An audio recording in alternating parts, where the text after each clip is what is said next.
ದೆಹಲಿಯಲ್ಲೇ ಬೀಡು ಬಿಟ್ಟಿರುವಂತದ್ದು ಇನ್ನೊಂದು ಕಡೆ 30ಕ್ಕೂ ಹೆಚ್ಚು ಜನ ಶಾಸಕರು ದೆಹಲಿಯಲ್ಲೇ ಬೀಡು ಬಿಟ್ಟಿದ್ದಾರೆ 30ಕ್ಕೂ ಹೆಚ್ಚು ಶಾಸಕರು ಇವ್ರದೊಂದು ರೀತಿ ತಲೆನೋವಾಗಿದೆ ಹೈಕಮಾಂಡ್ಗೆ 20 ಶಾಸಕರು 12ಕ್ಕೂ ಹೆಚ್ಚು ಸಚಿವರು ದಿಲ್ಲಿಯಲ್ಲೇ ಇದ್ದಾರೆ ಹೈಕಮಾಂಡ್ ಹೈ ವೋಲ್ಟೇಜ್ ಮೀಟಿಂಗ್ ನತ್ತ ಎಲ್ಲರೂ ಕೂಡ ಚಿತ್ತ ಹರಿಸಿದ್ದಾರೆ ಅಧಿಕಾರ ಹಂಚಿಕೆ ಫೈಟ್ ಕ್ಲೈಮ್ಯಾಕ್ಸ್ ಹಂತವನ್ನ ತಲುಪಿರುವಂತದ್ದು ಸಚಿವ ಸ್ಥಾನದ ಆಕಾಂಕ್ಷಿಗಳು ದೆಹಲಿಯಲ್ಲೇ ಠಿಕಾಣಿ ಹೂಡಿದ್ದಾರೆ ಪ್ರತಿ ಬೆಳವಣಿಗೆಯನ್ನ ಗಮನಿಸ್ತಾ ಇದ್ದಾರೆ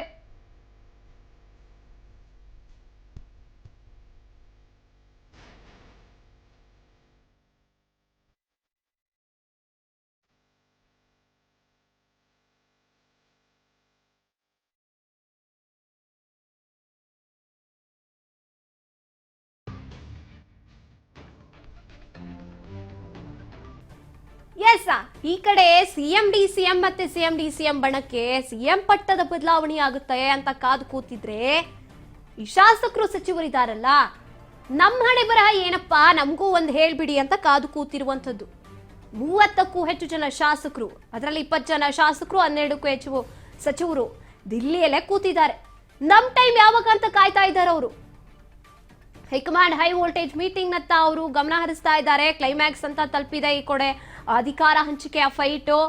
ಸಚಿವ ಸ್ಥಾನದ ಆಕಾಂಕ್ಷಿಗಳು ಕೂಡ ಅಲ್ಲೇ ಠಿಕಾಣಿ ಹೂಡಿದ್ದಾರೆ ಇವತ್ತು ನಮಗೂ ಕೂಡ ಒಂದು ಕ್ಲಾರಿಟಿ ಕೊಟ್ಬಿಡಿಯಪ್ಪ ಅಂತ ರಾಜ್ಯ ಕೈ ನಾಯಕರು ಮಹತ್ವದ ಮೀಟಿಂಗ್ ನಲ್ಲಿ ಏನಾಗುತ್ತೆ ಅನ್ನೋ ಟೆನ್ಷನ್ ಕೂಡ ಅವರಲ್ಲೂ ಇದೆ ಅವರು ಕಾದು ಕೂತಿರುವಂತದ್ದು ಶಾಸಕರುಗಳು ಮಂತ್ರಿ ಪಟ್ಟಕ್ಕಾಗಿ ಸಚಿವ ಸಂಪುಟ ಪುನರ್ರಚನೆ ಆಗ್ಲೇಬೇಕು ಅಂತ ಅವರು ಸಿಎಂ ಡಿಸಿಎಂನ ಯಾವಾಗ ಬುಲಾವ್ ಬಂತು ಸಿಎಂ ಡಿಸಿಎಂಗೆ ನಾವು ಬಿಡೋದು ಬೇಡ ನಾವು ಹೋಗ್ಬಿಡೋಣ ನಮಗೂ ಒಂದು ನಿರ್ಧಾರ ಬೇಕೇ ಬೇಕು ಹೆಂಗಿದ್ರು ಚಾನ್ಸ್ ಸಿಕ್ಕಿದೆ ಈಗ ಅಲ್ಲೇ ಇರ್ತಾರೆ ಹೈಕಮಾಂಡ್ ನಾಯಕರೆಲ್ಲರೂ ಕೂಡ ಬಿಡ್ಲೇಬಾರ್ದು ಅಂತ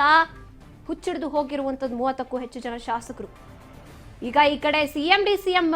ಮಧ್ಯೆ ಕುರ್ಚಿ ಕಿತ್ತಾಟ ಎಷ್ಟರ ಮಟ್ಟಿಗೆ ನಡೀತಾ ಇದೆಯೋ ಈ ಶಾಸಕರು ಕೂಡ ಅದೇ ರೀತಿಯ ಕಿತ್ತಾಡ್ತಾ ಇದ್ದಾರೆ ನಮಗೆ ಅವಕಾಶ ಬೇಕೇ ಬೇಕು ಅಂತ